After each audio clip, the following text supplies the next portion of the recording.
حضرت عبداللہ بن عمر رضی اللہ تعالیٰ عنہ کا طریقہ یہ تھا، آپ جب تشریف لے جا رہے تھے نا حج کرنے کے لیے، تو رستے میں نا ایک درخت ڈھونڈنا شروع کر دیا۔ دیر تک درخت ڈھونڈا، لوگ کہنے لگے حضور اس درخت میں ایسا کیا خاص ہے؟ کہنے لگے بس اس درخت کے نیچے نا میں نے ایک دن حضور کو بیٹھے دیکھا ہے، اور ڈھونڈنا ہے، وہ تلاش کرنا ہے، وہ تیرا جو نقش پا ہے نا اسے ڈھونڈنا ہے، ان رستوں کا مسافر بننا ہے جہاں سے وہ کبھی گزرے، جہاں وہ کبھی رکے، جہاں انہوں نے کبھی قدم لگائے، جہاں وہ تھوڑی دیر کے لیے ٹھہر گئے، جہاں جس جگہ کو انہوں نے مسکرا کے دیکھ لیا وہ جگہ بڑی قابل احترام ہے، وہ ہماری آنکھوں کا سرما بن گئی۔ مکہ شریف خانہ کعبہ میں حضرت سیدنا عبداللہ ابن عمر جاتے ہیں، صحیح بخاری میں حدیث ہے، خانہ کعبہ سارا حرم ہے، سارا اکرام والا ہے، لیکن آپ وہ جگہ ڈھونڈتے جہاں حضور نماز پڑھا کرتے، وہاں ڈھونڈ ڈھونڈ کے مجھے کیا خبر تھی نماز کی، اور مجھے کیا غرض تھی سجود سے، وہ تو تیرے نقش پا کی تلاش تھی، وہ تو تیرے نقش پا کی تلاش تھی، تیرے نقش پا کی تلاش تھی، مجھے تیرے نقش پا کی تلاش تھی جو جھکا رہا میں نماز میں، مجھے تو تیرے نقش پا کی تلاش تھی جو جھکا رہا میں نماز میں، تیرے نقش پا کی تلاش تھی۔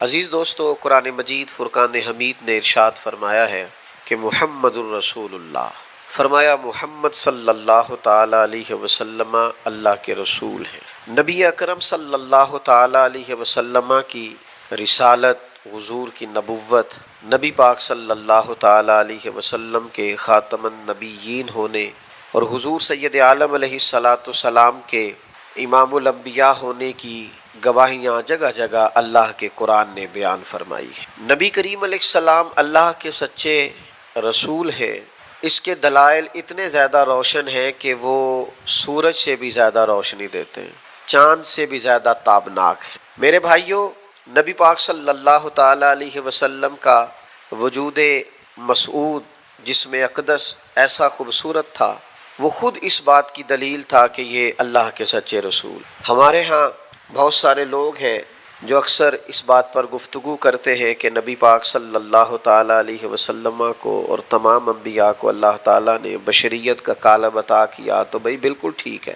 اعلیٰ حضرت رحمۃ اللہ علیہ نے لکھا ہے حضور کی بشریت کا انکار کرنا تو کفر ہے۔ نبی پاک علیہ الصلاۃ والسلام بشر ہیں، لیکن جب سے دیکھا ہے لباس بشری میں تمہیں، ہر فرشتے کی یہ خواہش ہے کہ وہ انسان ہو جائے۔ یعنی آپ اس بات پر ذرا غور فرمائیں، اندازہ کریں کہ حضرت انس بن مالک رضی اللہ تعالیٰ عنہ فرماتے حضور کسی رستے سے گزر جاتے تھے نا، تو جو بعد میں آتا تھا اسے خوشبو اتنی آتی تھی کہ پتہ چل جاتا تھا یہاں سے اللہ کے رسول گزر کے گئے۔ حضور علیہ الصلاۃ والسلام کو جو اللہ تبارک و تعالیٰ نے حسن عطا فرمایا اور جو کمالات عطا کیے، آپ غور فرمائیں گے کہ حضور کے پسینہ مبارک سے خوشبو آیا کرتی۔ اللہ کے رسول ہیں، اس پر اگر آپ دلائل دیکھیں، معجزات دیکھیں، کمالات دیکھیں، فضائل دیکھیں، شمائل دیکھیں تو انسان دنگ رہ جاتا۔ حضور کے مقدس پسینے سے خوشبو مہکا کرتی اور گلیاں اور بازار اس سے مہک اٹھتے۔ حضرت عتبہ رضی اللہ تعالیٰ عنہ صحابی ہیں، 4 بیویاں تھیں، وہ کہتی ہیں کہ ہم ایک سے ایک بڑھ کے خوشبو استعمال کرتی تھی، لیکن سمجھ نہیں آتی تھی کہ ہمارے شوہر کون سی خوشبو لگاتے ہیں۔ ہم باوجود کوشش کے، باوجود ہمت کے اور باوجود تجسس کے وہ خوشبو نہیں پاتی تھی۔ تو ایک دن ہم چاروں نے فیصلہ کیا کہ ان سے پوچھ ہی نہ لیں وہ کون سی خوشبو لگاتے ہیں۔ تو ہم نے پوچھا کہ بتائیے، تو کہنے لگے میں نے تو کبھی لگائی نہیں۔ تو ہم نے کہا بھئی آپ ایسے ہی تو دعویٰ نہ کیجئے، ہم نے پوری جد و جہد کر لی، اور پھر عورتوں کا چیزوں کو تلاش کرنا یہ تھوڑا انفرادی بھی ہوتا ہے، ہمیں وہ رنگ نہیں ملا خوشبو کا، وہ انداز جو آپ کا ہے۔ تو فرمانے لگے اصل بات یہ ہے کہ میرے کمر پر کچھ تکلیف ہو گئی تھی، کچھ ایسی چیزیں ابھر آئی تھی جو تکلیف کا باعث تھیں، تو میں پھر حاضر ہوا رسول پاک کی بارگاہ میں۔ تو نبی کریم علیہ السلام نے فرمایا کرتا ہٹائیے گا، تو میں نے کچھ کرتا ہٹایا تو کریم نے دست مبارک پھیرا، بس ظلمت کو ان کے نور نے کافور کر دیا، جس پر پڑی نظر اسے بھی نور کر دیا۔ تو محمد صلی اللہ تعالی علیہ وسلم اللہ کے رسول ہیں، اس پر اتنے دلائل ہیں، یہ اتنا آفتاب سے روشن مسئلہ کہ یعنی آپ شمار کرتے جائیں، آپ گنتے جائیں، آپ سیرت کو پڑھتے جائیں، آپ فضائل کو پڑھتے جائیں، کمالات کو پڑھتے جائیں، تو مرحوم اعظم چشتی کا ایک جملہ اتنا فٹ آتا ہے کہ یہ سارا مضمون اس میں سمٹ جاتا ہے۔ وہ کہتے ہیں تیری حیات پاک کا ہر لمحہ پیغمبر لگے، یعنی لمحہ لمحہ بتاتا ہے کہ آپ اللہ کے سچے رسول، ایک ایک گزرنے والی گھڑی بتاتی ہے کہ آپ اللہ کے سچے رسول ہیں۔ حضور کا مسکرانا بھی بتاتا ہے کہ سچے رسول، نبی پاک علیہ السلام کا دیکھنا بھی بتاتا ہے کہ حضور اللہ کے سچے رسول ہیں۔ حضور تو کسی پر جلال بھی کر دینا تو بھی پتہ چلتا ہے اللہ کے سچے رسول۔ یعنی حضور علیہ الصلاۃ والسلام کھانا تناول فرمائیں یا آرام فرمائیں، آپ ذرا یہ انوکھا پن ملاحظہ فرمائیے گا، یہ انداز ذرا دیکھیے گا کہ ایک صحابی نے آ کے عرض کی، یا رسول اللہ صلی اللہ تعالیٰ علیہ وسلم، میری بیٹی کی شادی ہے تو خوشبو کی بڑی ضرورت ہے، تو مہربانی فرمائیں، کرم نوازی کریں۔ عرب شریف کے اندر خوشبو بڑی مہنگی ہوتی تھی، آج بھی وہاں خوشبو بڑی مہنگی ہے اور خوشبو کا استعمال بھی بہت زیادہ ہے۔ تو اس صحابی نے آ کے عرض کی، یا رسول اللہ صلی اللہ تعالیٰ علیہ وسلم، خوشبو مل جائے، میری بیٹی کی شادی ہے۔ تو حضور علیہ السلام نے فرمایا ایک لکڑی لے آؤ اور ایک بوتل، ایک شیشی لے آؤ۔ وہ لے کے آئے تو محبوب نے نا لکڑی کے ساتھ اپنا پسینہ، تیری حیات پاک کا ہر لمحہ پیمبر لگے، حضور نے وہ پسینہ مبارک اتار کے اس شیشی میں ڈال دیا، فرمایا جا جا کے استعمال کر، اللہ تبارک و تعالی بہترین خوشبو عطا کرے گا۔ حضور علیہ الصلاۃ والسلام کا سارا وجود نور، یعنی ہمارے ہاں کسی آدمی کے منہ سے تھوک نکلے یا لعاب نکلے تو لوگ اس سے گھن محسوس کرتے ہیں، جگہ جگہ لکھا ہوتا ہے تھوکنا منع ہے، لیکن نبی کریم اگر لعاب دہن لگا دینا مولا علی کی آنکھوں پر تو شیر خدا فرماتے ہیں مجھے پہلے سے بھی زیادہ بہترین نظر آنا شروع ہو جاتا ہے۔ اللہ کے محبوب صلی اللہ تعالیٰ علیہ وآلہ وسلم کے پورے وجود نور کو جیسے جیسے دیکھتے جائیں محسوس ہوتا ہے کہ تیری حیات پاک کا ہر لمحہ پیمبر لگے۔ حضرت عبداللہ ابن سلام رضی اللہ تعالیٰ عنہ فرماتے میں گفتگو کرنے آیا تھا، حضور علیہ الصلاۃ والسلام کے دین کے بارے میں کچھ معلومات کرنے آیا تھا، اور میں تورات کو پڑھنے والا تھا، اہل یہود کے علماء میں سے آپ کا شمار ہوتا تھا، اپنے کچھ لوگوں کے ساتھ آئے۔ فرماتے ہیں نبی کریم صلی اللہ تعالیٰ علیہ وسلم اونٹنی پر تشریف فرما تھے اور صلہ رحمی کے متعلق کچھ گفتگو کر رہے تھے۔ میں نے حضور کی گفتگو سنی۔ محبوب کا لباس مبارک مہنگا نہیں ہوتا تھا پر نہایت ہی اجلا ہوتا تھا، نہایت سادہ ہوتا تھا، نہایت باکمال ہوتا تھا۔ فرماتے میں نے اونٹ پر بیٹھے ہوئے محبوب کے لباس کا، بات کرنے کا، نفاست کا، ہاتھ اٹھانے کا وہ انداز دیکھا، اور جھکی جھکی نظریں اور معصوم لہجہ اور گفتگو میں سلاست اور روانی اور ٹھہرے ٹھہرے جملے اور لفظوں کا وہ ایک خوبصورت ریتھم۔ فرماتے ہیں وہ سارے انداز میں نے دیکھے تو میں جو بات کرنے آیا تھا مجھے بھول ہی گئی، لباں تے موہراں لگیاں، بولن دی جاچ ہی بھول گئی، ایتھے زباناں تائیں کھولن دی جاچ بھول گئی۔ فرماتے ہیں میں کوئی بات ہی نہ کر سکا، جیسے ہی محبوب کے قریب گیا میں نے فوراً عرض کیا مجھے کلمہ پڑھا دے، میں مسلمان ہونا چاہتا ہوں۔ یہ آج جو لوگوں کی طبیعتیں الجھ سی گئی ہیں نا، آج یہ جو بے شمار باتیں، بے شمار گفتگو، سوشل میڈیا کا بے دریغ اور بے ہنگم استعمال، اور ذہن کو ہر وقت تھکائے رکھنا، اور طبیعت کو ہر وقت اوور تھنکنگ کرتے کرتے اپنے آپ کو پریشان کر دینا، یہ جو ساری بے چینی ہے، یہ جو سارا اضطراب ہے، یہ جو ساری ہماری طبیعتیں الجھ سی گئی ہیں، ہر آدمی کو دوسرا دشمن نظر آتا ہے اور ہر ایک کو دوسرا اپنا مخالف دکھائی دیتا ہے، اور معاشرے کے اندر بسنے والا ہر آدمی لالچی دکھائی دیتا ہے، محسوس ہوتا ہے سارے شہرت کے لیے لگے ہوئے ہیں، سارے اقتدار کی جنگ لڑ رہے۔ یہ جو ہماری ساری بدگمانیاں ہیں اس کی بنیادی وجہ یہ ہے کہ ہم ادھر ادھر تو کھول کے دیکھتے ہیں، اپنے محبوب کی بارگاہ کی طرف نہیں دیکھ۔ ہم جب حضور علیہ السلام کی پرکیف شخصیت کو دیکھیں گے، فضائل دیکھیں گے، کمالات دیکھیں گے، معجزات دیکھیں گے، نعت پاک کی طرف توجہ کریں گے، اخلاق عالیہ کو دیکھیں گے، حسن کردار کو دیکھیں گے، دنیا میں وہ لوگ بڑے عظیم ہوتے ہیں جو نبی پاک علیہ الصلاۃ والسلام کی محبت میں پوری طرح محو ہو جاتے ہیں۔ آپ یقین کریں جو دروازہ رسول تک پہنچ جاتے ہیں ان کا سفر ہی ختم ہو جاتا ہے، جو حضور کی بارگاہ تک پہنچ جاتے ہیں ان کے ذہن کی مشقت پھر ختم ہو جاتی، انہیں منزل نصیب ہو جاتی۔ وہ لوگ اس طرح کے ہو جاتے ہیں کہ اب زندگی میں ایک ٹھہراؤ آ گیا، اب سکون نصیب ہو گیا، اب اطمینان قلبی مل گیا، اب مقصود ہاتھ آ گیا ہے، منزل مل گئی ہے۔ نوجوانوں بہت زیادہ نہ الجھا کرو یار، بہت زیادہ پریشان نہ ہوا کرو، جب دل بڑا گھبرا جائے نا تو اپنے نبی پاک کی سیرت کو پڑھا کرو، حضور کے احوال شریفہ کا مطالعہ کیا کرو، ان کے حسن کی بات دیکھا کرو، جمال کی بات دیکھا کرو، کمال کی بات دیکھا کرو، محبوب کے بانٹنے کا انداز دیکھا کرو، نوازنے کا انداز دیکھا کرو، نبی پاک کا دشمنوں کو معاف کرنے کا رنگ دیکھا کرو، حضور کا عطا کر دینے کا انداز دیکھا کرو۔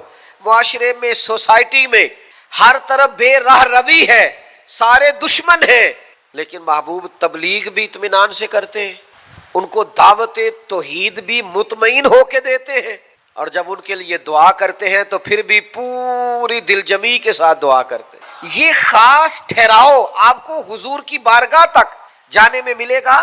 ہم نا رسمی سی محفل کرتے ہیں، رسمی سا میلاد، رسمی سا معراج، رسمی سی سیرت، رسمی سی باتیں، وہ جو خاص ایک کیفیت ہوتی ہے نا امتی کی پوری طرح محبوب کے قدموں سے جڑ جانا، یہ والہانہ پن کبھی ملے نا، والہانہ پن، یعنی حضرت طلحہ بن برا رضی اللہ تعالیٰ عنہ کی نبی کریم سے ملاقات ہوئی، حضور سے ملے اچانک، اور دوڑ کے جا کے نا تو نبی پاک کے قدموں سے لپٹ گئے، اور پھر لپٹے ہیں اور والہانہ انداز ہے اور وارفتگی دکھا رہے ہیں اور عشق کا مظاہرہ کر رہے ہیں، اور پھر اسی درد اور تڑپ میں عرض کرنے لگے حضور مجھے کوئی حکم کرے میں فوراً تعمیل ارشاد کروں گا، کچھ فرما دیں۔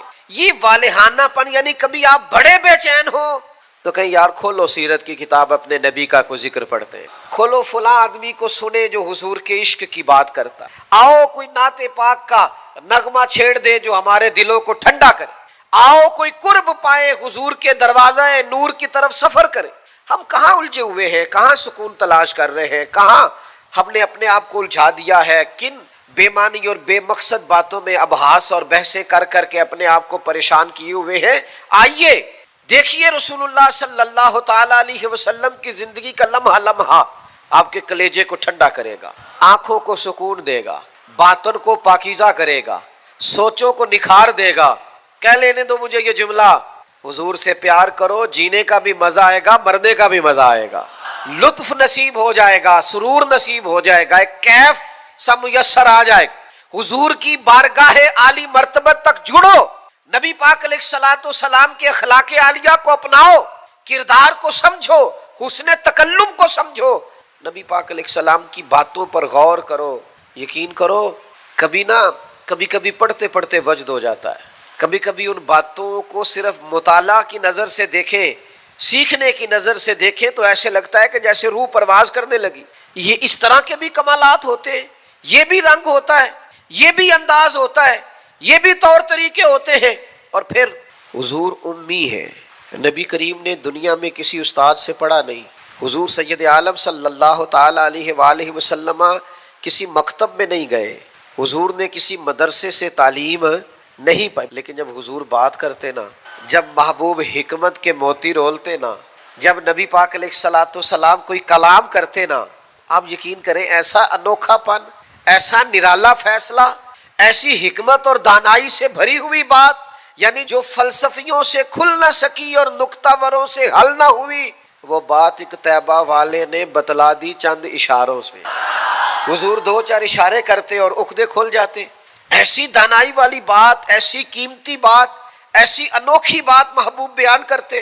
حضرت سعد بن عبادہ رضی اللہ تعالیٰ عنہ کے پاس نا فتح مکہ کے موقع پر جھنڈا تھا، وہ علم بردار تھے، جن کے پاس جھنڈا ہوتا تھا وہ آدمی سب سے آگے آگے ہوتا تھا۔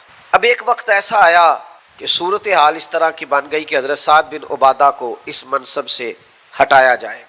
بڑا مشکل فیصلہ ہے، انہوں نے کوئی ایسی معاذ اللہ غلطی بھی نہیں کی، لیکن حالات ایسے آ گئے ہیں کہ جناب سعد ابن عبادہ کو ہٹانا پڑے گا، ان سے جھنڈا لیا جائے گا۔ صحابہ بڑے پریشان ہیں کہ حساس آدمی ہے، ان کی خدمات بہت زیادہ ہیں، کس طرح ان کو ہٹائیں گے، کیا کریں گے؟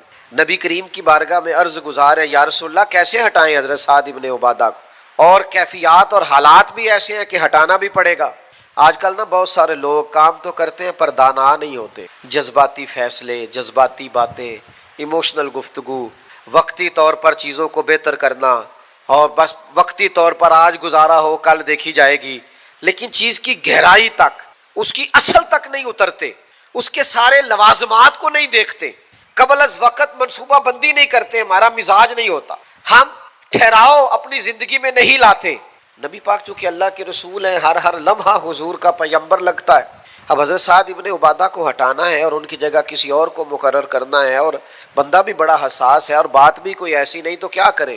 پتہ ہے نبی کریم علیہ السلام نے کیا کیا؟ حضور فرمانے لگے کوئی پریشانی نہیں، ہٹا دیتے سعد ابن عبادہ۔ حضور نے بلایا، فرمایا سعد میرا ارادہ بنا ہے کہ جھنڈا آپ سے لے لیا جائے۔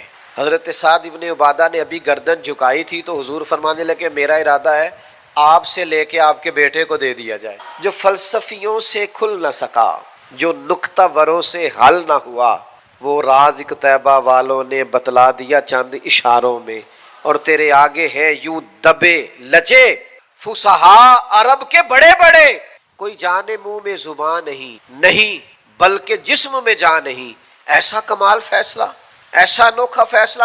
اچھا، جس فیصلے سے وہ پریشان ہو سکتے تھے نا کہ مجھے ہٹایا جا رہا ہے، جب انہیں پتا چلا نا کہ میری جگہ پہ میرا بیٹا آ رہا ہے، وہ اتنا خوش اپنے جھنڈا اٹھانے پہ نہیں تھے جتنا اپنے بیٹے کے جھنڈا اٹھانے پہ راضی ہو۔ ان کی طبیعت مچل گئی۔ نبی پاک صلی اللہ تعالی علیہ وسلم کے پیغمبر ہونے پر، نبی ہونے، ایسے دلائل، ایسے کم، آپ جس زاویے سے دیکھیں ششدر رہ جائے گی، حیران رہ جائیں گے، پیار ہو جائے گا۔ کچھ ایسے مصنفین بھی گزرے ہیں معاذ اللہ ثم معاذ اللہ، جو مسلمان نہیں تھے، غیر تھے، کلمہ نہیں پڑھتے تھے، معاذ اللہ استغفر اللہ، نقل کفر کفر نہ باشد، تنقید کی اینک لگا کے انہوں نے حضور کی سیرت کو پڑھا، لیکن اس نظر سے پڑھا پھر بھی مدینے والے کے غلام ہو، یہ کہنے پر مجبور ہو گئے کہ نہ بھائی ایسا کوئی محبوب کہیں ہوگا نہ کہیں ہے، بیٹھا ہے چٹائی پہ مگر عرش نشیں ہے۔ نبی پاک علیہ السلام، پھر ایک اور بات، حضور امی ہے لیکن ایسی کمال بات کرتے، ایسا انفرادی فیصلہ کرتے کہ دنیا حیران رہ جاتی۔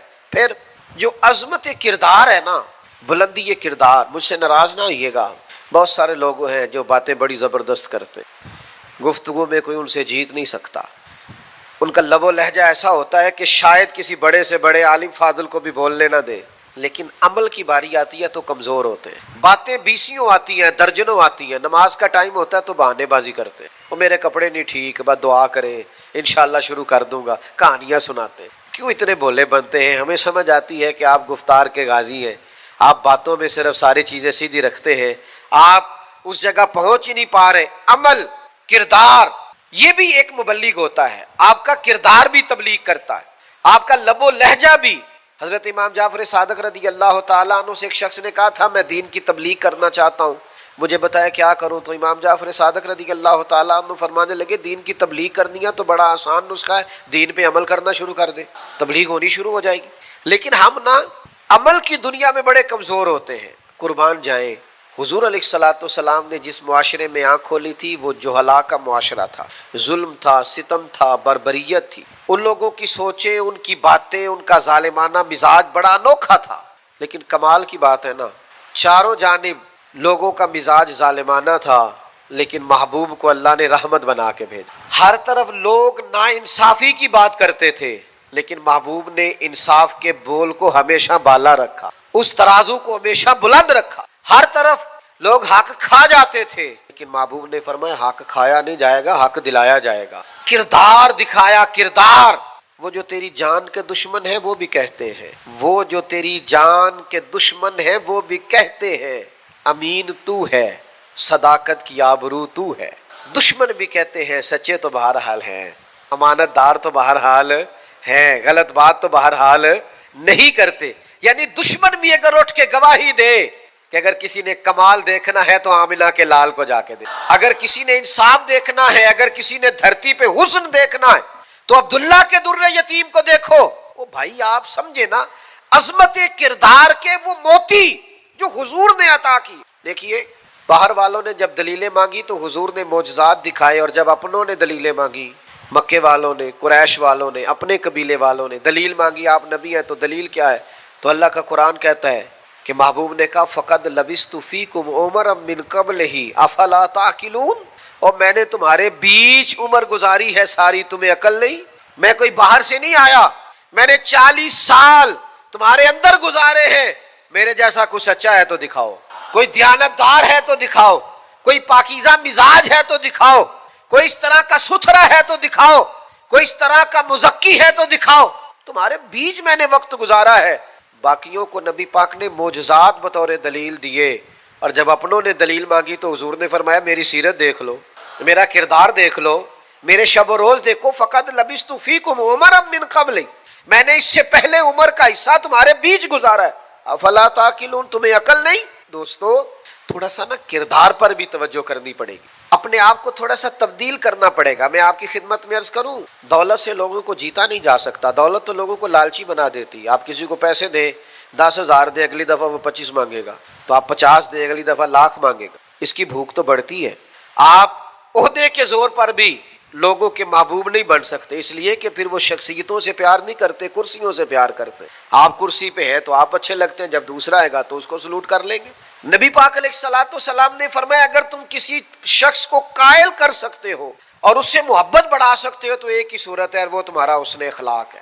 اللہ کے محبوب صلی اللہ تعالی علیہ وسلم نے خلق کے ساتھ، کردار کے ساتھ، نبی پاک علیہ السلام نے محبت کے ساتھ. زید بن دسنا بہت بڑے یہودیوں کے عالم تھے.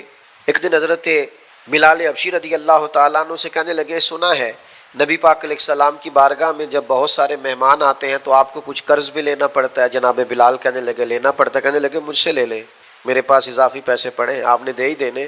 حضرت بلال نے لے لیے. ایک ٹائم مقرر ہو گیا، فلاں دن پیسے واپس کرنے. ابھی وعدے میں 3 دن رہتے تھے. نبی پاک علیہ الصلوۃ والسلام مدینہ طیبہ کے چوک میں کھڑے ہیں، ساتھ حضرت عمر فاروق رضی اللہ تعالیٰ عنہ. یہ وہاں پہنچ گئے یہودیوں کے عالم، آ کے کہنے لگے وہ میری رقم واپس کریں. تو حضور نے فرمایا ابھی تو وعدے میں 3 دن رہتے ہیں. تو اس نے بڑے سخت جملے کہے. آپ کی توجہ ہے میری بات پر؟ سمجھ آ رہی ہے میری باتوں کی؟ چڑھانے والے اتنے خطرناک نہیں ہوتے جتنے چڑھ جانے والے خطرناک ہوتے. اتنی جلدی کسی کی باتوں سے چڑا نہ کرے. یعنی ہر ایک کوئی دشمن بنا لیتے ہو. جس کا سٹیٹس ہی نہیں آپ کے ساتھ کھڑے ہونے کا اسے بھی دشمن بنا، اور دعا کرو کہ دشمن بھی خاندانی ہو. ہر ایک کوئی دشمن مان لیتے ہو، اسے بھی میرا اختلاف ہے، یہ بھی مجھ سے حسد کرتا ہو. چھوڑے یار، آپ کا کوئی سٹیٹس ہی نہیں ہے، سب کے ساتھ آپ کا مقابلہ شروع ہو جاتا ہے. کہیں رکے تو صحیح. کہیں وہ جو 3 بندے وہاں کھڑے ہیں، وہ جو 4 وہاں کھڑے ہیں، وہ جو 5 وہاں کھڑے ہیں، وہ میرے خلاف باتیں کر رہے ہیں. اور یار آپ بلا وجہ پریشان ہیں، وہ کوئی اور گل پہ کر دیں تو ہڑی نہیں کر دے. وہ کوئی بلا وجہ دشمن بنا لینا، چڑ جانا، ذرا سی بات پہ ڈسٹرب ہو جانا، بہت زیادہ پریشر اپنے ذہن پہ ڈالنا، اس سے بندہ کمزور پڑ جاتا ہے. انہوں نے سخت جملے کہے، لیکن نبی کریم صلی اللہ تعالی علیہ وآلہ وسلم نے نا کسی بات کا کوئی جواب نہیں دیا. حضرت عمر نے تلوار نکال لی. تو حضور فرمانے لگے کہ عمر آپ نے تلوار نکال لی ہے، آپ کو چاہیے تھا انہیں کہتے مطالبہ نرمی سے کریں اور مجھے کہتے ان کی رقم واپس کریں. فرمایا چھوڑو. یہ جو وقار ہوتا ہے نا، یہ آدمی کے قد کاٹ کا پتہ دیتا ہے. یہ جو حوصلہ ہوتا ہے یہ اس کی تعلیم کا، اس کی تربیت کا، اس کے علم کا، اس کے بڑے ہونے کی خبر دیتا ہے. حضرت عمر سے حضور نے فرمایا چونکہ انہوں نے اب پہلے مطالبہ کر لیا ہے تو ہم ایسا کرتے ہیں پہلے ہی پیسے دے دیں. فرمایا آپ ان کو ساتھ لے جائیں، فلاں جگہ کھجوریں پڑی ہیں تول کے دے دیں، اور جب ان کا قرض پورا ہو جائے نا تو یہ جو آپ نے ان کو غصہ دلایا نا تھوڑی کھجوریں زیادہ بھی دے دیجیے، تھوڑی مٹھائی بھی دے دینا، قربان جائیں. حضرت عمر رضی اللہ تعالیٰ عنہ فرماتے ہیں میں حضور کے حکم کا پابند تھا، میں ان کو ساتھ لے گیا اور لے جا کر کے کھجوریں تول کے دے رہا ہوا. مجھے ان پہ غصہ ہے، وہ مجھ سے ہلکی باتیں کرنے لگ گئے حضور کے اخلاق کے بارے میں، نبی پاک کی بردباری کے بارے میں. تو مجھے جلال تھا، میں نے کہا تو کھجوریں لے، زیادہ باتیں نہ کر. میرا اپنا ایک خیال تھا کہ انہوں نے بڑے سخت جملے کہے ہیں. تو فرماتے انہوں نے میرا ہاتھ تھام اور کہنے لگے عمر یار میرے اوپر جلدی نہ کر، میرے درد کو سمجھ. میں تورات کا عالم ہوں، میں نے اللہ کے آخری نبی کی جتنی نشانیاں تورات میں پڑھی ہیں ساری مدینے والے محبوب میں پائی جاتی. ایک نشانی میں نے یہ پڑھی تھی کہ جتنا کوئی جہالت کرتا جائے گا نبی پاک کا علم اتنا ہی غالب آتا جائے گا، حضور کی بردباری اتنی بڑھتی جائے گی. تو میں نے نا جان بوجھ کے حضرت بلال کو پیسے دیے، اور 3 دن پہلے میں نے واپسی کا مطالبہ بھی جان بوجھ کے کیا تھا. میں نبی کریم کا حلم دیکھنا چاہ رہا تھا، میں وہ تورات کی نشانی دیکھنا چاہ رہا تھا، اور پھر میں نے سخت جملے بھی جان بوجھ کر کیے. پر قربان جاؤ مدینے والے کو جس اینگل سے بھی دیکھا ہے اللہ کا سچا رسول ہی پایا. محمد الرسول اللہ، محمد اللہ کے رسول ہے صلی اللہ علیہ وسلم.